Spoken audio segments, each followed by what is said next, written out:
저번 시간에 도플러 효과와 식 현상을 이용해서 외계 행성을 탐사하는 방법에 대해서 배웠습니다. 저번 시간에 배운 내용을 기억하면서 교재 253페이지의 3번 문제를 풀어보도록 하겠습니다. 화면을 멈춰서 각자 문제를 풀어보도록 합니다. 도플러 효과 문제는 관측자의 위치가 중요합니다. 관측자의 위치부터 확인해 주시고요. 지구가 있는 방향에 관측자가 있겠네요. 지구에서 별의 운동을 관측하면 지구로 접근했다가 멀어지는 도플러 효과가 관측됩니다. 그래서 보기 1번이 맞는 말이네요. 행성이 기역 방향으로 움직이면 별은 어느 방향으로 움직일까요? 자, 바로 별은 이 방향으로 움직이죠. 항상 두 천체 사이에 공통 질량 중심이 위치해야 하기 때문입니다. 즉, 별은 지구로 접근을 하므로 청색 편이가 나타납니다. 그래서 2번도 맞는 말이죠. 여기서 주의할 점은 행성이 기역 방향으로 멀어지니까 적색 편이라고 생각해서는 안 됩니다.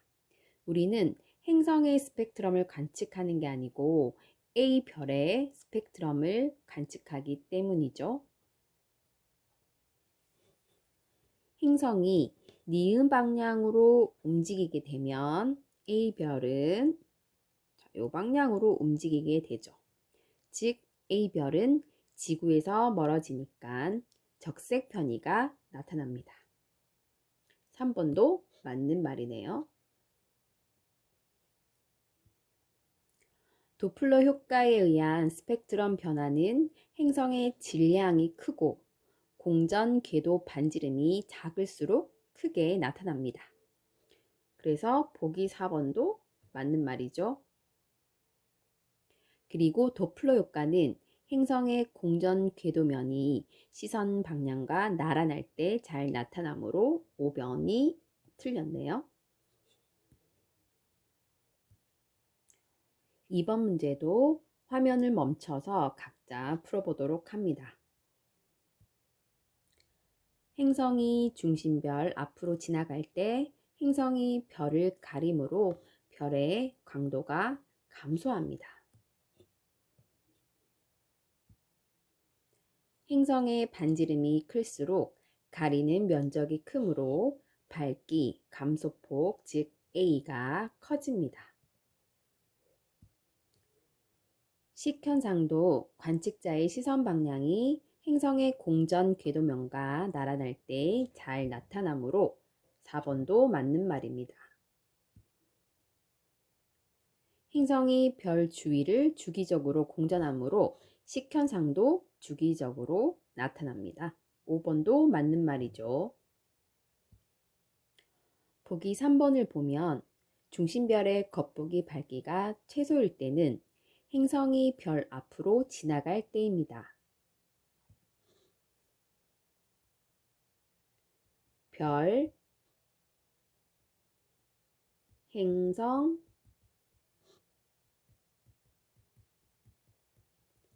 관측자의 위치가 이렇게 나타날 때죠.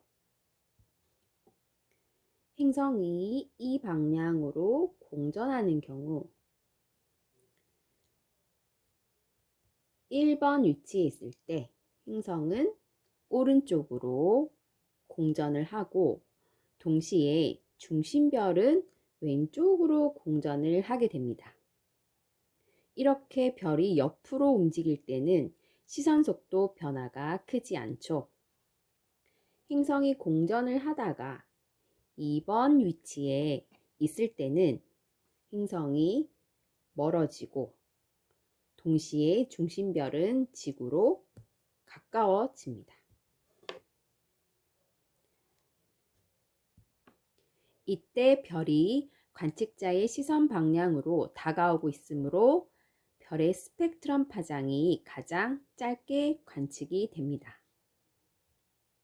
즉 행성이 2번 위치에 있을 때 중심별의 스펙트럼은 가장 짧게 관측이 되는데 이 위치에서는 식현상이 일어나지 않습니다. 그래서 3번이 틀렸죠. 식현상과 도플러에 관한 문제를 풀어보았는데요. 오늘은 외계 행성을 탐사하는 방법 중 미세 중력 렌즈 현상을 이용한 방법을 배우도록 하겠습니다. 교재 246페이지를 펴주십시오. 아인슈타인의 상대성 이론에 의하면 중력은 공간을 휘게 만든다고 합니다. 그래서 빛이 중력이 매우 큰 천체를 지나갈 때는 휘어지는 현상이 생깁니다. 관측자가 이 위치에 있을 때 실제 별은 A 지점에 있는 것이 맞지만 빛은 직진해서 온다고 생각을 하므로 B 위치에 있다고 느껴집니다. 아주 먼 천체에서 나온 빛이 질량이 큰 천체에 의해 휘어지는 현상을 중력 렌즈 현상 또는 미세 중력 렌즈 현상이라고 합니다. 거리가 다른 두 개의 별이 같은 방향에 있고 앞의 별이 상대적으로 오른쪽으로 이동하는 경우를 보도록 하겠습니다. 자, 앞의 별이 1번, 2번, 3번 위치로 이동함에 따라 뒤의 별의 밝기가 다르게 관측되는데요. 앞의 별이 몇 번 위치에 있을 때 뒤의 별의 밝기가 가장 밝게 관측이 될까요? 앞의 별이 2번 위치에 있을 때 중력 렌즈 현상이 가장 커서 뒤의 별빛이 모아져서 관측자에게로 많이 들어오기 때문에 2번 위치에 있을 때 뒤의 별의 밝기가 가장 밝게 보입니다. 그래프를 보면 뒤에 있는 별을 A별, 앞에 있는 별을 B별이라고 했을 때 앞의 별이 1번, 2번, 3번 순서로 이동함에 따라 뒤에 있는 A별의 밝기가 이렇게 변한다는 것을 알 수가 있습니다. 2번 위치에 있을 때 A별이 가장 밝게 보이죠. 그런데 앞에 있는 별에 행성이 있다면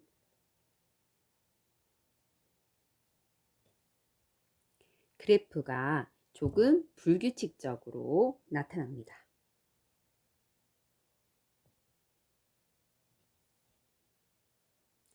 행성이 중력 렌즈 현상에 관여하기 때문인데요. 자, 바로 이 부분에서 행성의 영향을 받았다고 생각을 하면 되겠습니다. 이때 행성의 질량이 클수록 중력이 크기 때문에 강도 변화가 크게 나타나겠습니다.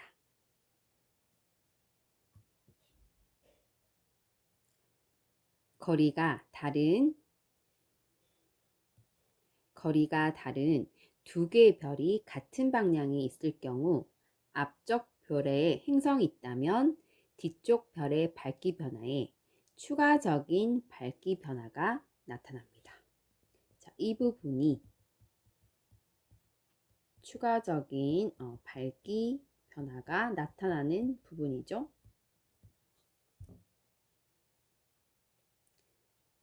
이때 앞쪽 별의 행성이 존재한다는 것을 확인할 수 있습니다. 행성의 질량이 클수록 추가적인 강도 변화는 크게 나타납니다. 지금까지 도플러 효과, 식현상, 미세 중력 렌즈 현상을 이용한 외계 행성 탐사를 배웠는데 이 세 가지 방식에 의한 탐사가 가장 많이 이루어지지만 다른 방법도 있습니다. 별이 일정한 방향으로 움직일 때, 행성이 없는 경우에는 별의 이동 경로가 직선이지만 행성이 있는 경우 별과 행성이 공통 질량 중심을 돌면서 이동하기 때문에 별의 이동 경로가 이렇게 꼬불꼬불 나타납니다. 그래서 별의 이동 경로를 분석하면 보이지 않는 행성의 존재를 확인할 수 있습니다. 행성은 스스로 빛을 내지 않기 때문에 외계 행성인 경우 너무 어두워서 직접 관측하기가 어렵습니다. 하지만 분해 능이 매우 좋은 망원경으로 가까운 곳에 있는 외계 행성은 직접 관측할 수도 있습니다. 전파 신호를 주기적으로 방출하는 별을 펄서라고 합니다. 그런데 펄서 주위에 행성이 돌고 있으면 펄서의 주기가 달라집니다. 펄서 신호 주기 변화를 통해 행성의 존재를 확인할 수 있습니다. 이와 같이 다양한 방법으로 외계 행성을 탐사한 결과 많은 외계 행성을 발견하였고 행성을 거느리는 것이 우주에서는 일반적인 일임을 알게 되었습니다. 즉, 태양계가 우주에서 특별한 존재가 아니라는 것이죠. 특히 지구와 유사한 행성을 찾으면 외계 생명체도 찾을 수 있을 것입니다. 교재 248페이지로 넘어가겠습니다. 생명체가 존재하는데 꼭 필요한 요소 중 하나는 액체 상태의 물입니다. 물은 다양한 종류의 화학물질을 녹일 수 있으므로 물에서 고분자 화합물이 탄생할 수 있습니다. 물이 다양한 물질을 녹일 수 있는 이유는 극성 공유 결합을 하고 있어 정기적인 힘을 가지고 있기 때문입니다. 행성에 물이 존재하려면 행성이 중심별로부터 일정한 거리만큼 떨어져 있어서 적당한 온도를 유지해야 합니다. 이 거리를 생명 가능 지대라고 합니다. 주결성은 중심별의 질량이 클수록 표면 온도와 강도가 커집니다. 별의 표면 온도가 높고 강도가 클수록 생명 가능 지대는 별로부터 멀어지고 생명 가능 지대의 폭도 넓어집니다. 지구는 중심별의 온도, 즉 태양의 온도가 5800K이고 태양에서 1AU 거리에 떨어져 있으므로 생명 가능 지대에 존재합니다. 즉 액체 상태의 물이 존재할 수 있다는 거죠. 태양 주위에는 지구뿐 아니라 다른 행성들도 많은데 다른 행성들은 생명 가능 지대에 위치하지 않기 때문에 액체 상태의 물이 존재하기가 어렵습니다. 수성과 금성은 태양과의 거리가 가까워 온도가 너무 높아서 액체 상태의 물이 존재하기 어렵고 화성 이후의 행성들은 태양과의 거리가 멀어 너무 추워서 액체 상태의 물이 존재하기 어렵습니다. 태양계에서는 현재 지구가 생명 가능 지대에 있는 유일한 행성입니다. 생명체가 존재할 수 있는 행성의 조건에 대해 살펴보도록 하겠습니다. 첫 번째, 액체 상태의 물이 있어야 합니다. 즉, 생명 가능 지대에 위치해야 한다는 말이죠. 두 번째, 중심별의 질량이 적당해야 합니다. 중심별의 질량이 너무 큰 경우는 별의 진화 속도가 빨라 행성에 생명체가 생겨나기 전에 별이 소멸할 수 있습니다. 중심별의 질량이 너무 작은 경우에는 생명 가능 지대의 폭이 너무 좁아서 생명체가 탄생할 수 있는 행성의 수가 줄어듭니다.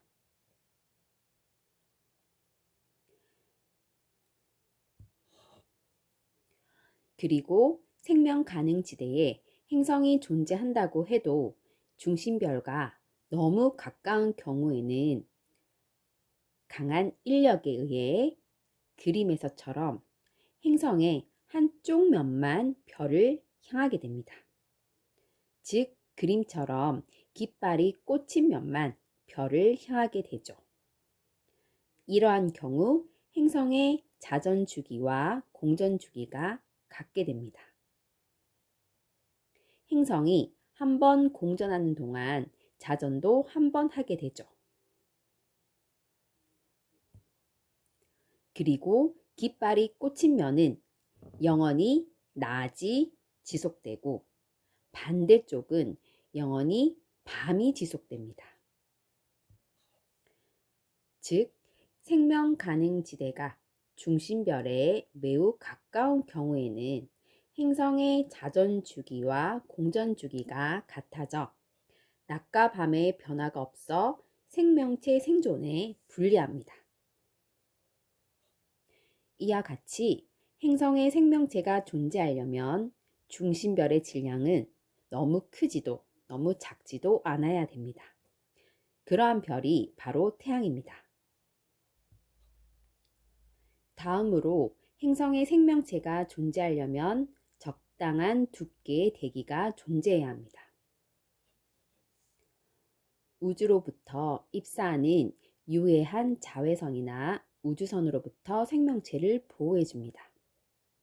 또한 대기에 의한 온실 효과는 낮과 밤의 온도차를 줄여주고 행성 표면을 적당한 온도로 유지시켜 줍니다. 다음으로 자기장이 형성되어 있어야 합니다. 자기장은 태양풍 입자가 지구로부터 들어오는 것을 막아 생명체를 보호해 줍니다. 다음으로 달과 같은 위성이 있어야 합니다. 지구와 달은 중력적으로 묶여져 있어 자전축의 경사각을 안정적으로 유지시켜주고 달은 지구의 소행성이 떨어지는 것을 막아줍니다. 이처럼 외계 행성계에 생명체가 존재하려면 여러 가지 조건이 만족되어야 합니다.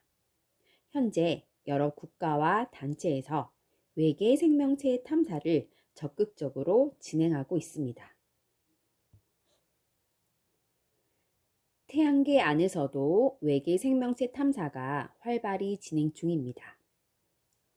생명체가 존재할 가능성이 있는 화성, 목성의 위성인 유로파, 토성의 위성인 타이탄이 탐사 대상입니다.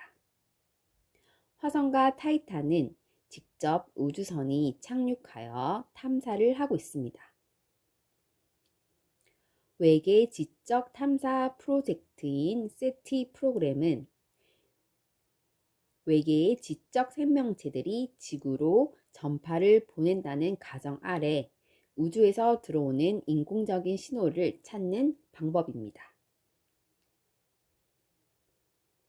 외계 생명체를 찾는 다양한 노력에도 아직 외계 생명체를 찾지 못했지만 우리 은하만 해도 수천억 개의 별들이 있어 생명체를 가진 행성계가 존재할 가능성이 있으므로 외계 생명체 탐사는 계속되고 있습니다. 원격 3일차 수업은 여기까지 하도록 하겠습니다. 교재 263페이지까지 문제를 풀어 오시고요. 수행평가도 제출해 주시기 바랍니다. 수고하셨습니다.